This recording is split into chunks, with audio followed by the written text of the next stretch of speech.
ఎవరైతే మాంసం తింటుంటారో, ఎవరైతే ధ్యానం చేయడో, ఎవరికైతే కూర్చోవడం నేర్చుకోలేదో, ఇంకెక్కడో ఏదో ఉందని అనుకుంటున్నాడో వాడు తిరిగి తిరిగి మళ్ళీ మళ్ళీ పుట్టాల్సిందే. వాడు పుట్టి మళ్ళీ అదే పని చేయాలి. వాడు అదే తినడం, అదే పడుకోవడం, అదే కొట్టాడుకోవడం, అదే అత్తగారు, అదే కోడలు,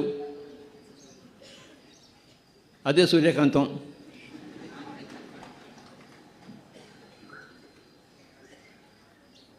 ఈ సూర్యకాంతం సినిమాలు వద్దు ఇంకా మనకి బుద్ధుడి సినిమా కావాలి. మనకి